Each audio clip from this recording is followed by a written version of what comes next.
رمضان رمضان رمضان، كل سنة وانتم طيبين. وانت طيب يا بندق، وبتاكل رز وفستق. شكرا شكرا يا أصحابي، قولوا لي يلا هتعملوا ايه؟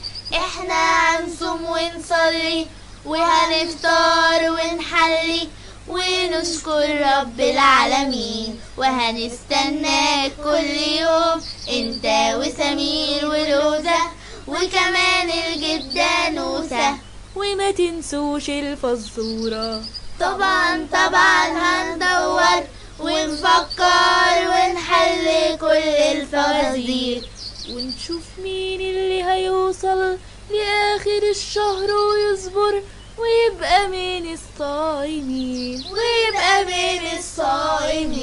رمضان رمضان رمضان، كل سنة وانتم طيبين. وانت طيب يا بندق، وبتاكل رز وفستق. شكرا شكرا يا أصحابي، قولوا لي يلا هتعملوا ايه؟ احنا هنصوم ونصلي، وهنفطر ونحلي، ونشكر رب العالمين. السلام عليكم. وعليكم السلام ورحمة الله وبركاته. صباح الخير على الحلوين وحبايبي الصغيرين. النهاردة عاملة لكم مفاجأة، حاجة أكيد وحشتكم جدا وبتحبوا تسمعوها ونفسكم إني أحكيها تاني. ها، حد يعرف؟ حكايات فلافيلو. الله، حكايات فلافيلو. فعلا نفسنا نسمعها جدا يا مس منال. ده حلو قوي. يا ترى الحكاية هتتكلم عن ايه؟ الحكاية النهاردة هتتكلم عن عدم التنصت وآداب الاستئذان. أنا أعرف إن التصنت أو التجسس يعني حد يحاول يسمع حاجة من غير ما اللي بيتكلم يحس بيه ولا يشوفه، وده طبعا حرام جدا. ربنا سبحانه وتعالى قال ولا يتجسسوا. أيوة، ربنا نهانا في كتابه الكريم عن التجسس في آيات واضحة جدا. ما شاء الله، شاطرين وحلوين. مبسوطة قوي إنكم فاهمين وعارفين. يلا احكيلنا يا مس منال، نفسنا نسمع الحدوتة. من عينيا يا سامي، يلا بينا. كان يا مكان، يا سادة يا كرام، ولا يحلى الكلام إلا بذكر النبي عليه الصلاة والسلام. عليه أفضل الصلاة والسلام. في يوم من الأيام في فصل الشتاء كان الجو هوا ومطر جامد. في الوقت ده كل الحيوانات دخلت بيتها تستخبى من المطر وتتدفى، لكن بسبب المطر والهوا بيت السلحفاة اتكسر وبدأ المطر ينزل عليها جامد، وفضلت تعيط تعيط وقالت: يا خبر، البيت اتكسر، مش هعرف اصلحه. طب اعمل ايه دلوقتي وانا سقعانه وبردانه؟ يا رب ساعدني.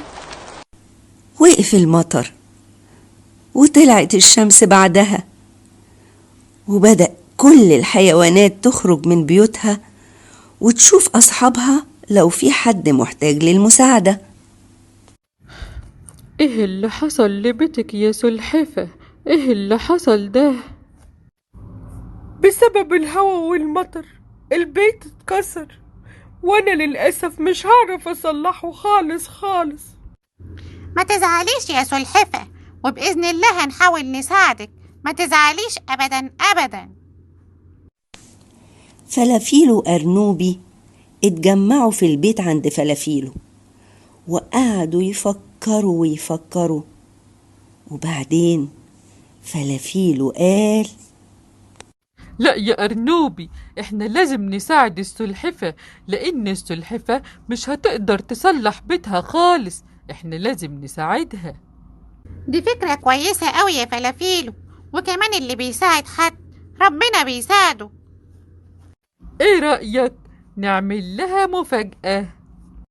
في الوقت ده كان القرد رايح يخبط على فلافيل وأرنوبي عشان يلعب معاهم، لكن القرد سمعهم بيتكلموا، ما خبطش، وقف يسمعهم من ورا الباب، وكان فلافيل بيقول: بص يا أرنوبي، احنا هنشيل البيت القديم من مكانه خالص، ولما تيجي السلحفة مش هتلاقيه، هتخاف وهتترعب وممكن تزعل. ايه هتشيلوا بيت السلحفة ازاي؟ وليه تشيلوا البيت بتاع السلحفة المسكينة؟ انا لازم اروح واحذرها من فلافيل وارنوبي. جري القرد وقعد يدور على السلحفاة عشان يلاقيها ويبلغها اللي سمعه، وطبعا ده تجسس، لأنه هو سمع الكلام من ورا الباب. فهمت قصدك، ونصلحه وتبقى دي المفاجأة، صح؟ يا سلام على أفكارك يا أبو الفلافيل، ده هتبقى مفاجأة ولا في الأحلام. يلا بينا يا أرنوبي، هتشوف الهندسة بتاعتي. ربنا يستر يا رب، بس تعرف تصلحه وما تكسفنيش مع السلحفة. أرنوبي، انت مش واثق فيا ولا ايه؟ ده انا مخي مليان هندسة وأفكار. اطمن اطمن. اطمن، ربنا يستر ربنا يستر. وراح أرنوبي وفلافيله غيروا مكان البيت عشان يبعدوا عن المطر، صلحوه وظبطوه وبقى جميل خالص. وفي نفس الوقت وصل القرد للسلحفاة وقال لها: يا سلحفة، انا بقالي كتير بدور عليكي وانت هنا عند القنفد. يلا تعالي، انا عايزة احذرك، ده انت ما تعرفيش فلافيل وارنوبي هيعملوا ايه. فلافيل وأرنوبي هيعملوا ايه؟ وتحذرني من ايه؟ هيشيلوا البيت المكسور بتاعك خالص من مكانه، وانا جيت احذرك منهم، انا سمعتهم من ورا الباب. معقول؟ هيعملوا كده ليه؟ وهيشيلوا بيتي ليه؟ ده حتى مكسور وانا مش عارفة اصلحه. معقول فلافيل وأرنوبي هيعملوا كده؟ سمعتهم من ورا الباب؟ ده تنصت وتجسس. ازاي تعمل كده يا قرد؟ انت مش عارف ان التجسس غلط وحرام؟ انا زعلانة قوي. ما تزعليش يا سلحفة، أولا احنا لازم نتأكد من كلام القرد. ثانيا، انت ازاي تتجسس على أصحابك؟ ثالثا، انت نقلت كلام وزعلت السلحفة، ممكن تكون ظلمت فلافيل وأرنوبي.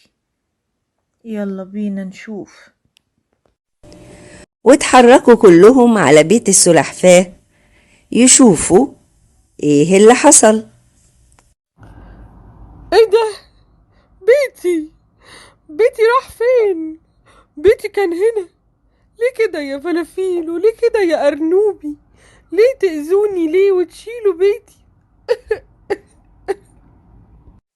ايوه، انا سمعتكم من ورا الباب وعرفت انكم هتشيلوا البيت وتزعلوا السلحفة. ايه ده يا سلحفة؟ ايه الكلام ده؟ احنا هنأذيكي ازاي؟ ده احنا بنحبك. بصي كده يا سلحفة، بصي الناحية التانية، بصي شوفي في ايه هناك. ايه ده؟ ايه البيت الجميل ده؟ انت ازاي عملتوا كده وازاي صلحتوه؟ ده بقى اجمل من الاول بكتير. متشكرة جدا يا فلافيلو، متشكرة جدا يا أرنوبي. العفو يا سلحفة، احنا بس حاولنا نساعد. شفت يا قرد، شفت ازاي ظلمت أرنوبي وفلافيل وشفت. ايوه فعلا انا ظلمتهم، ما كنتش اعرف انهم هيساعدوا السلحفة. كان لازم تستأذن يا قرد وتخبط علينا. كده غلط، وانت اتجسست ونقلت الكلام، واحنا زعلانين منك ومش هنلعب معاك تاني.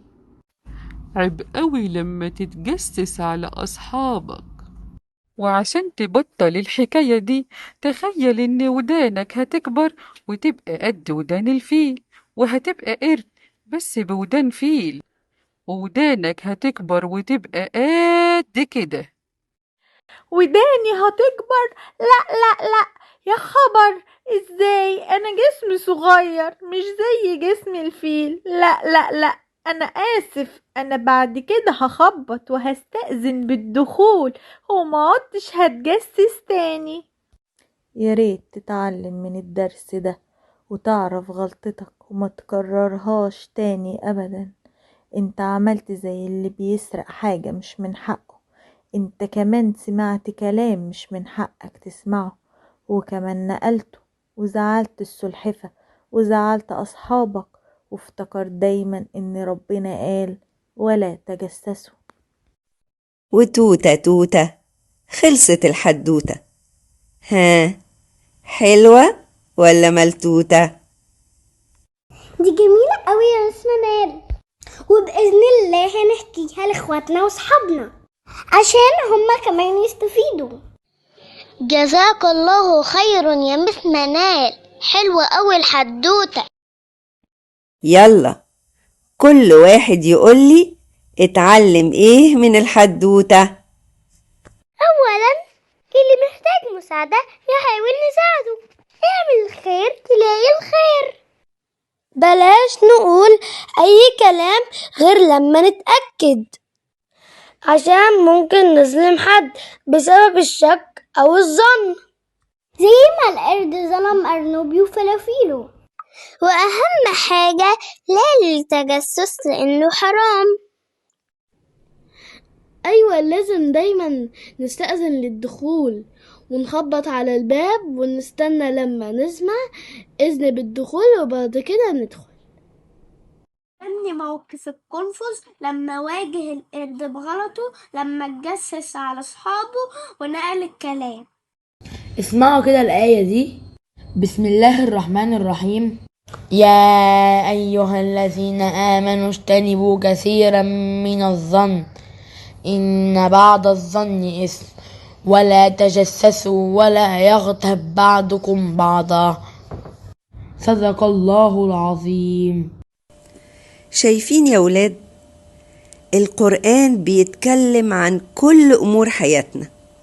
هنا في 3 حاجات ربنا نهانا عنها. حد يعرف؟ أول حاجة ربنا نهانا عن الظن أو الشك.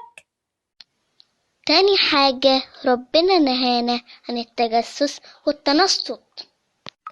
تالت حاجة ربنا نهانا عن الغيبة، وهي إنك تتكلم عن حد هو مش موجود.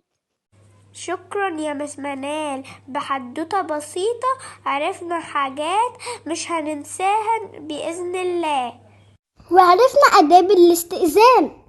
ويا ريت كل الأطفال يستأذنوا قبل الدخول لأي مكان، حتى ديننا أمرنا بالاستئذان. يا رب الكل يستفيد. طب ايه رأيكم نعمل حاجة جديدة؟ تعالوا ندعي دعوات جميلة ربنا يتقبل، وانتم قولوا آمين. موافقين؟ طبعا موافقين يا مس منال، توكلنا على الله.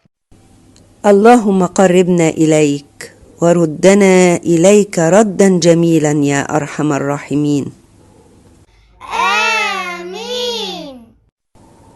اللهم ارزقنا ثواب الصيام والقيام وتقبل منا يا رب العالمين. آمين. اللهم ارزقنا فرحة العيد واجعل لنا نورا يا رحمن يا رحيم. آمين. اللهم اشف مرضانا ومرضى العالمين، وارحم موتانا وموتى المسلمين. آمين.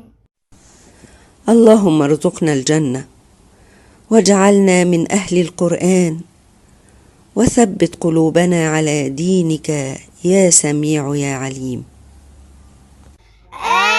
آمين. آمين يا رب العالمين. جميل أوي الدعاء ده. احنا كمان ممكن ندعي لنفسنا ولغيرنا، وبكلمات بسيطة نعرف ندعي لنفسنا ولغيرنا. قال رسول الله صلى الله عليه وسلم: الدعاء هو العبادة. صدق رسول الله صلى الله عليه وسلم. وده معناه ان الدعاء ركن اساسي في عبادتنا لربنا، ان كل واحد فينا يدعي من قلبه وربنا سمعه وبإذن الله يستجيب لدعواته. دي حاجة جميلة قوي قوي، كأنه كلام بينك وبين رب العالمين. سبحان الله السميع العليم. ربنا يبارك فيكم يا حبايبي ويحفظكم من أي شر. آمين. بعد إذن مس منال، أنا هسألكم سؤال يا أصحابي. قولولي مين أكتر نبي مذكور في القرآن الكريم؟ وبكده تبقى دي فزورة النهاردة يا حلوين في شهر رمضان الكريم. ها، مين عرف حل الفزورة؟ ولسه بكرة مكملين مع بندق وأصحابه الحلوين. ويا ترى مين البطل اللي هيحكي لنا حكاية بكرة من الأصحاب الحلوين؟